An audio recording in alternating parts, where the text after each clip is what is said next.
Hello বন্ধুরা, আজকে আমি রাজস্থান ট্রিপ নিয়ে আলোচনা করব। পুজো সামনে, তো সেপ্টেম্বরে এবার পুজো হওয়ার জন্য রাজস্থান যারা বেড়াতে যাবে একটু গরম পাবে। তবে পুজোর সময় যে ছুটিটা পাওয়া যায়, বিশেষ করে আমাদের বাঙালিদের জন্য এই পুজোর ছুটিটা একটা অনেকটা দিনের সময়। আর রাজস্থান বেড়াতে গেলে বেশ কিছুদিন হাতে রাখতে লাগবে, না হলে রাজস্থান বেড়ানো কিন্তু ভালোভাবে হয় না। আর রাজস্থান একটা এমন জায়গা, এখানে একটা ছেড়ে আর একটা করা যায় না, মোটামুটি সব জায়গায় একটু ঘুরে নিতে লাগে। তো সেই জন্য রাজস্থান ঘোরার জন্য হাতে 15 থেকে 16 দিন যদি সময় হাতে রাখা যায় তাহলে খুব ভালো হয়। আমি আজকে বাজেট ট্রিপের কথা আলোচনা করছি। বাজেট ট্রিপ বলতে আমার কম খরচে কোন কোন জায়গাগুলো ভালো করে ঘোরা হয়ে যাবে।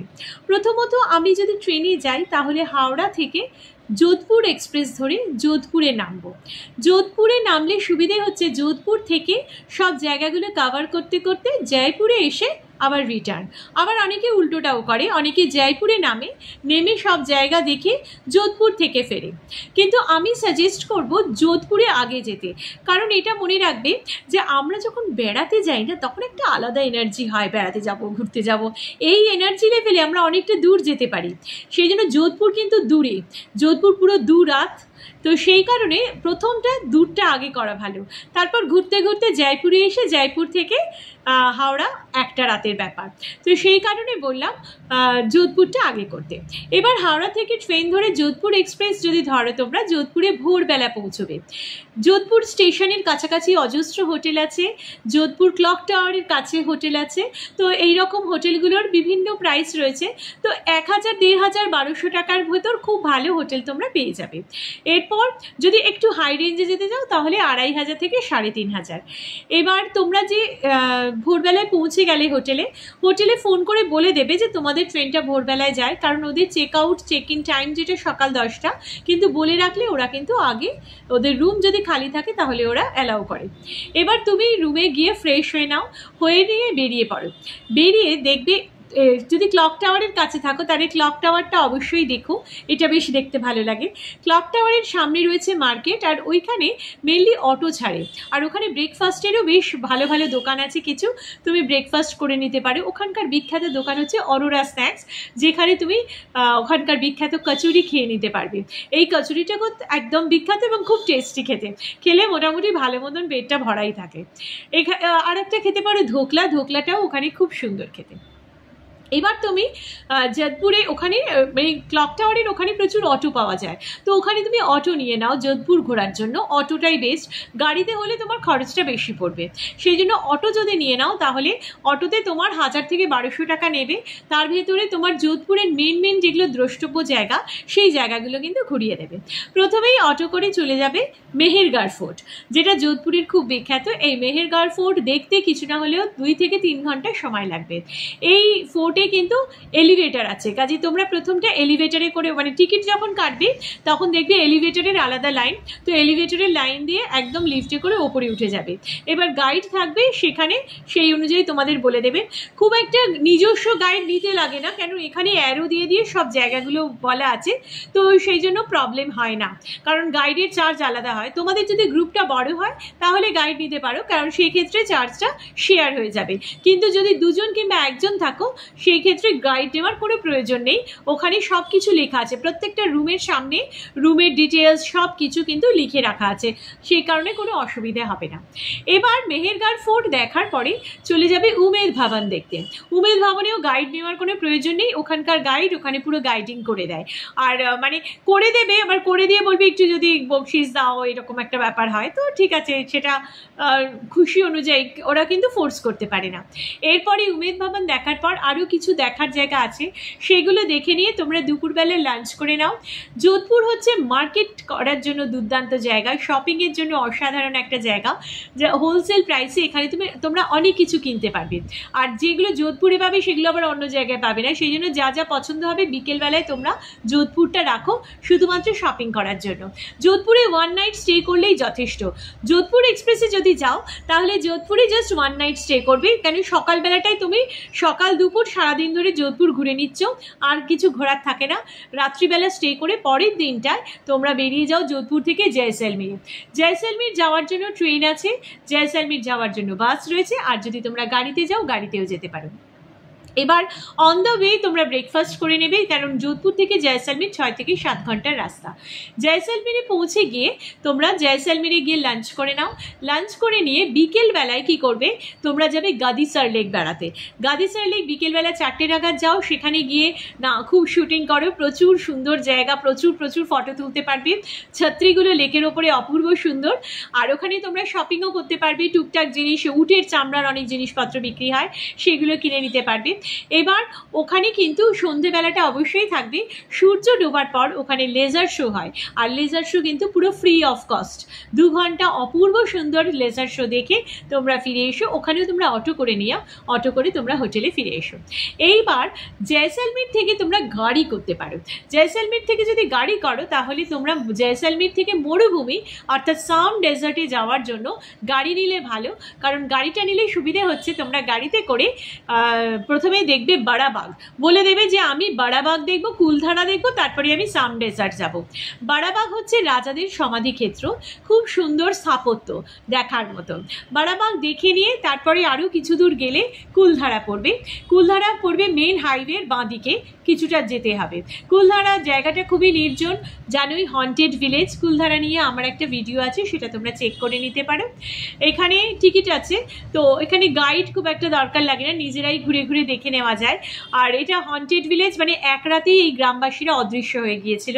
তো গেলে একটুখানি মানে যারা অ্যাডভেঞ্চারাস তাদেরও ভালো লাগবে, আর একটুখানি গা ছমছমে একটা পরিবেশ রয়েছে, তো সেই জন্য কুলধারাটা বেশ ভালো। কুলধারা দেখার পরে তোমরা চলে যাবে সাম ডেজার্টে। আমি যেমন সাম ডেজার্টে গিয়ে কেকে রিসোর্টসে ছিলাম, তোমরা কেকে রিসোর্টস ছাড়াও অন্যান্য জায়গাও আছে, থাকতে পারো। কেকে রিসোর্টসের প্রাইসটা রিজনেবল ছিল, টেন্টের প্রাইসটা। অন্যান্য জায়গায় অনেক সময় অনেক বেশি বলে, আর যদি তুমি গাড়ির ড্রাইভারকে বলো তাহলে তো আরও। এটা আগে থেকে বুকিং করা থাকলে ভালো, তাহলে কি তোমার ওই প্রাইসটা নিয়ে এদিক ওদিক হবে না। কেকে রিসোর্টসের এই যে প্রাইসটা বললাম, এই প্রাইসটা কিন্তু সব কিছু নিয়ে, মানে উঠে চড়া থেকে শুরু করে খাবার সব কিছু এভরিথিং ইনক্লুডেড থাকে প্যাকেজ প্রাইসের মধ্যে।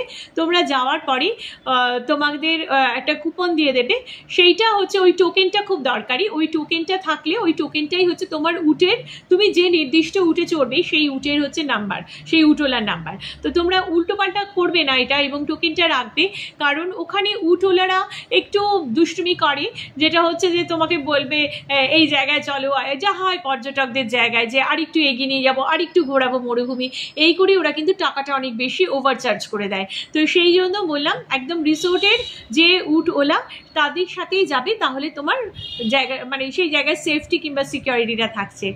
এবার তোমরা সন্ধেবেলায় সানসেট দেখলে মরুভূমির বুকে, সানসেট দেখে ফিরে এলে। আর সানসেটটা ঠিক কেকে রিসোর্টস রাস্তার এপারে, রাস্তাটা ক্রস করে ওপারে উঠে নিয়ে যাবে কিছুটা রাস্তা। ওটা ক্যামেল কাটও হতে পারে কিংবা এমনি ক্যামেল সাফারিও হতে পারে, তুমি সেটা যেটা পছন্দ করবে। এইবার সানসেট দেখার পর ফিরে আসার পরে রিসোর্টে তোমরা পাবে তোমার ইভিনিং স্ন্যাক্স। আর এখানে বলে নিই, কেকে রিসোর্টসে কিন্তু মেনলি এখানে থাকাটা কিন্তু পুরো টেন্ট, মরুভূমির বুকে টেন্টে থাকার অভিজ্ঞতা। এইটা আমার একটা ভিডিও আছে, তোমরা সেটা দেখে নিতে পারো। এবার এইখানে সন্ধেবেলায় বেশ ইভিনিং স্ন্যাক্স, পকোড়া ইত্যাদি খাওয়ার পরে, পাস্তা অনেক কিছু দেয়, এই খাবারগুলো খাওয়ার পরে এখানে রাজস্থানী নাচ গান হয়, রাজস্থানী ফোক ডান্স এবং রাজস্থানী ফোক মিউজিক। এইটা অপূর্ব লাগে, রাত 9টা 9:30 পর্যন্ত এইটা চলে। এবার 7টার থেকে শুরু হয়। তো এইটা বসে বসে ওখানে বেশ সুন্দর একটা প্যাভিলিয়ন আছে, বসে বসে এটা এনজয় করতে পারবে। এটা দেখার পরে তোমরা রাত্রিবেলায় ডিনার করে নাও। ডিনার করে নিয়ে পরের দিনকে সকালবেলায়, ডিনারটা হচ্ছে বুফে সিস্টেম।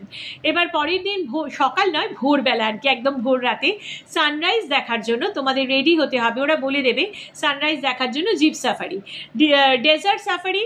এইটা যদি কেউ অসুস্থ হও তাহলে, কিংবা হাতে পায়ে ব্যথা ইত্যাদি থাকে, তাহলে ড্রাইভারকে একটু বলে নেবে, কারণ এই জিপ সাফারিটা কিন্তু বেশ ডেঞ্জারাস। জিপের পেছনে একদম মানে সে ফুটবলের মতন এদিক ওদিক হতে হতে যাওয়া, কারণ বালিয়াড়ির উপর দিয়ে যায়। তো যাওয়াটা ভীষণ রোমাঞ্চকর, কিন্তু ওটাই বললাম যাদের স্পাইনাল কর্ডে ব্যথা কিংবা এরকম কিছু আছে তারা কিন্তু একটু আগে থেকে বলে নেবে ড্রাইভারকে। এইবার মানে রীতিমতো জিপের মধ্যে গড়াগড়ি করতে করতে আর কি তোমরা পৌঁছে যাবে যেখানে সানরাইজ পয়েন্ট, সেখানে অপূর্ব সুন্দর সানরাইজ দেখবে।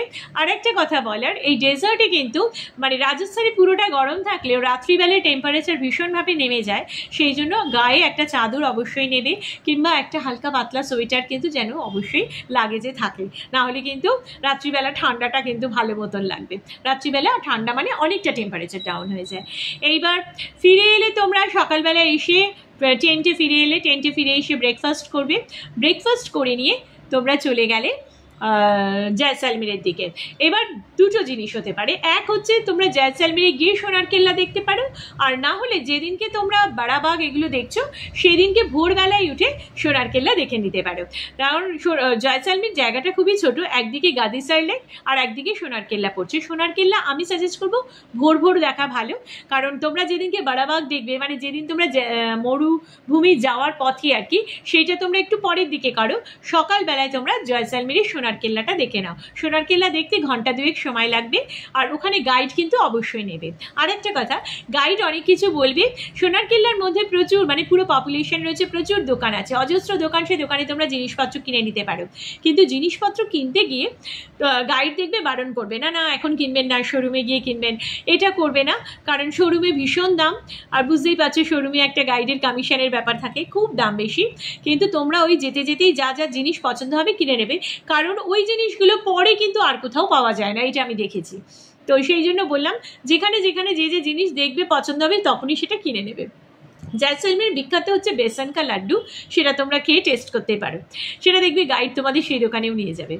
এইবার আর ওখানে আরেকটা হচ্ছে রাজা রানী পাওয়া যায়, রাজস্থানী যে রাজা রানী সেইটা কাঠ দিয়ে তৈরি করা, তো ওই দিয়ে পুতুল নাচ এগুলো দেখানো হয়, তো ওইটাও ওখানে বিক্রি হয় ঘর সাজানোর সামগ্রী হিসেবে, তোমরা ওখান থেকে কিনে নিতে পারো। এটা কিন্তু সোনার কেল্লার মধ্যে থেকে, ওখানে কিনলে দামটা তোমরা অনেক কমে পাবে।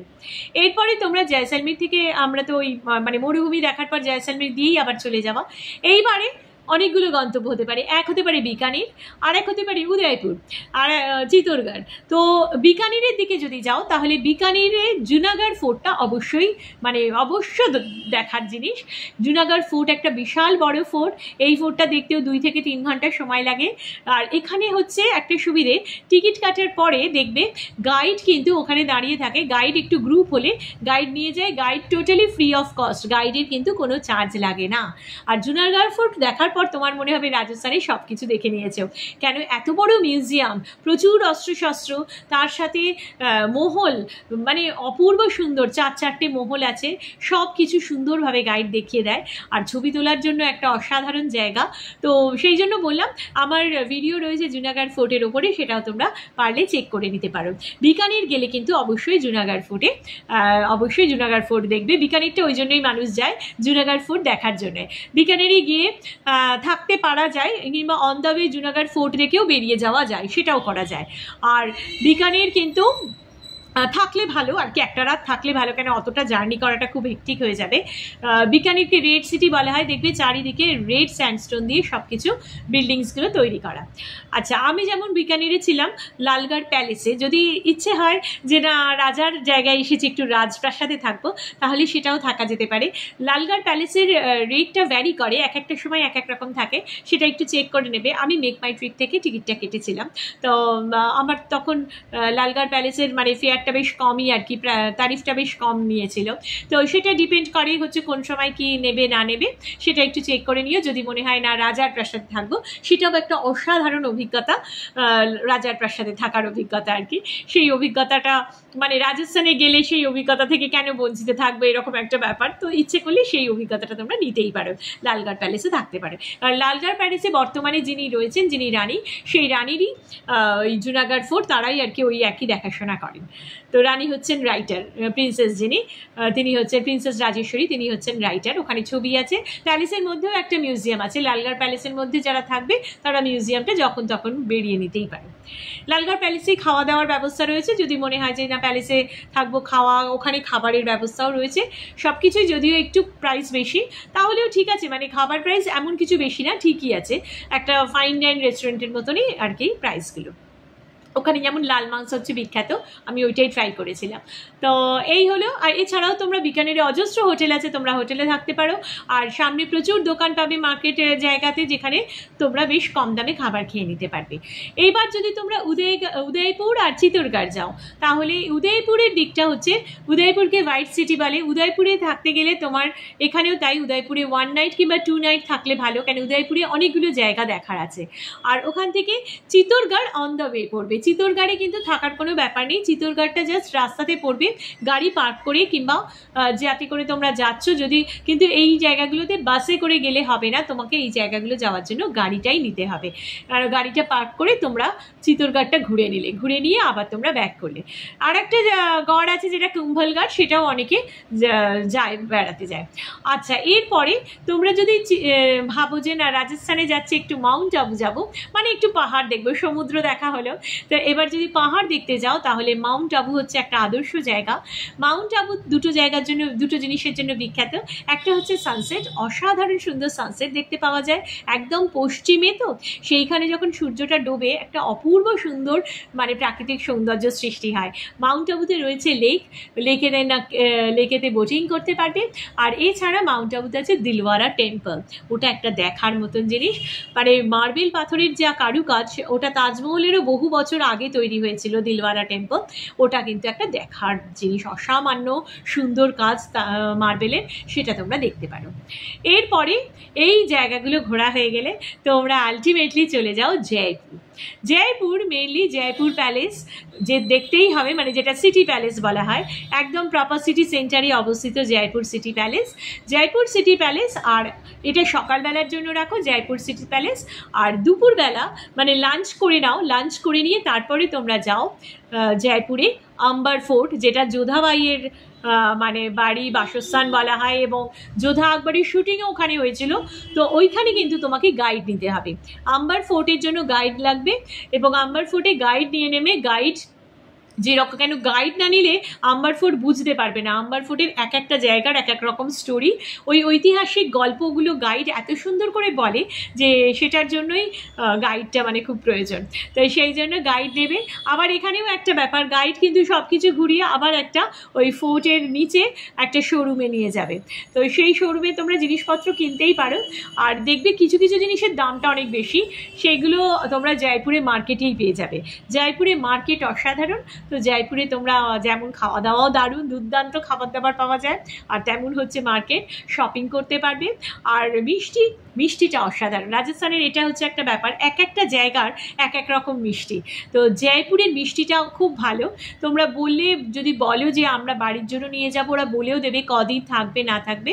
আমি যেমন নিয়ে এসেছিলাম, তো বলে দিয়েছিল যে 15 দিন মিষ্টিটা থাকবে, এবং 15 দিন সত্যিই খুব ভালো ছিল। আর মিষ্টিটা মানে জয়পুরের মিষ্টি হচ্ছে অসাধারণ খেতে। তো বাঙালি মিষ্টি ভক্ত, সেই জন্য নিজেরাও খাও, বাড়ির জন্যও নিয়ে এসো, জয়পুর থেকে এটা তোমরা করতেই পারো। তো এই গেল মোটামুটি রাজস্থান সার্কিট, যেখানে আমরা কভার করছি যোধপুরের পরে জয়সলমীরের পরে মাউন্ট আবু করতে পারো। মাউন্ট আবু, উদয়পুর, চিত্তরগড় করে বিকানের হয়ে তোমরা চলে আসতে পারো জয়পুরে। আচ্ছা, অন দ্য ওয়ে তোমরা যদি জয়পুরের কাছেই রয়েছে পুষ্কর তীর্থ এবং আজমির, সেটাও তোমরা রাস্তাতে করতে পারো, কিংবা জয়পুর থেকে আলাদাভাবে বাস যায়, সেই বাসে করে তোমরা পুষ্কর তীর্থ ঘুরে নিতে পারো। পুষ্কর তীর্থ হচ্ছে একমাত্র তীর্থ যেখানে ভারতবর্ষে ব্রহ্মার পুজো করা হয়। পুষ্কর তীর্থ দারুণ, শপিং করার জন্য দুর্দান্ত জায়গা, প্রচুর দোকান আছে। আর আজমির পাশেই রয়েছে, আজমিরটাও ঘুরে নিতে পারো। একসাথেই পুষ্কর তীর্থ এবং আজমির ঘোরা হয়ে যায়, ঘুরে আবার তোমরা জয়পুরে ব্যাক করতে পারো। সেই ক্ষেত্রে জয়পুরে তোমরা 3 দিন রাখতেই পারো থাকার জন্য, যে জয়পুর থেকে এই জায়গাগুলো কভার করলে। যদি তোমরা ট্রেনে করে যাওয়া আসা করো, অর্থাৎ যদি তোমরা যোধপুর থেকে ট্রেন ধরে আবার বিকানির আসো, বিকানির থেকে ট্রেন ধরে জয়পুর আসো, এইটা কিন্তু ট্রেনেতে অনেকটা খরচ কম পড়বে, এবং জার্নিটাও ট্রেনের জার্নি অবশ্যই একটু কমফর্টেবল হয়, আর যদি গাড়ি নাও তো ঠিক আছে, আর যদি বাসে আসো রাস্তা খুব সুন্দর, কাজে বাস জার্নিতে কিন্তু কোনো রকম কোনো অসুবিধা হয় না। তো এই গেল আমার সার্কিটটা আমি বললাম, যেটা কম খরচে তোমরা কিন্তু রাজস্থান ঘুরে নিতে পারবে। রাজস্থানের খাবারের দাম এমন কিছু বিশাল বেশি নয়, খুব সাধারণ দামের মধ্যেই ভালো ভালো খাবার পাওয়া যায়। কিছু কিছু জায়গায় নিরামিষ আছে, যেমন পুষ্কর তীর্থে নিরামিষ, তো কিছু কিছু জায়গায় নিরামিষ, যেমন জয়সলমীরে পুরোটাই নিরামিষ। আর জয়সলমীরটা তো তোমার প্যাকেজের মধ্যেই থাকতে হবে, তুমি ওখানে আলাদা করে খাবার কেনার কোনো দোকান নেই যে তুমি খাবার কিনবে। ওটা তোমার মরুভূমিতে যদি তুমি থাকো তাহলে মরুভূমির টেন্টে থাকতে গেলে ওই প্যাকেজে থাকবে। আবার এই অপশানও আছে, তুমি যদি মরুভূমির টেন্টে না থাকতে চাও তুমি জয়সলমীর থেকে সোজা যাও, মরুভূমি দেখে আবার ফিরে আসতে পারবে, সেটা অনেকটা কম খরচে হয়ে যায়। কারণ টেন্টে থাকতে গেলে বুঝতেই পারছো একটা রাত টেন্টে থাকতে গেলে ভাড়া বেশি পড়বে, কিন্তু জয়সলমীর থেকে মরুভূমি গিয়ে আবার মরুভূমি দেখে মানে সানরাইজ সানসেট দেখে আবার ব্যাক করা যায় সোনার কেল্লায়, সেটাও করা যেতে পারে। সেটাতে সেই ক্ষেত্রে সাম ডেজার্টে নিয়ে যাওয়া হবে না, সেটা জয়সলমীরে একদম কাছাকাছি আর একটা আছে সেখানটাতে নিয়ে যাওয়া হয়, সেই পয়েন্টে নিয়ে গিয়ে দেখানো হয় সানসেট এবং সানরাইজ। সেটাও তোমরা মরুভূমির বুকে সূর্যোদয় সূর্যাস্ত দুটোই কিন্তু উপভোগ করতে পারবে সমানভাবে, একই রকম। ওখানেও উট রয়েছে, সব কিছুই আছে। শুধু যদি তাঁবুতে থাকতে চাও, টেন্টে থাকতে চাও, তাহলে ওই সাম ডেজার্টসে যেতে হবে, যেটা কিন্তু তোমাকে প্রাইভেট কারে করেই যেতে লাগবে, সেটার জন্য কিন্তু কোনো বাস নেই। এই হচ্ছে ট্যুর প্রোগ্রাম আমি বলে দিলাম। আরও যদি কোনো সাজেশন লাগে তাহলে আমি অবশ্যই দিব। তোমাদের যদি মনে হয় যে আরও কিছু জানার রয়েছে আমাকে কমেন্ট করে জানিও, আমি অবশ্যই চেষ্টা করব তোমাদের সকলের প্রশ্নের উত্তর দিতে।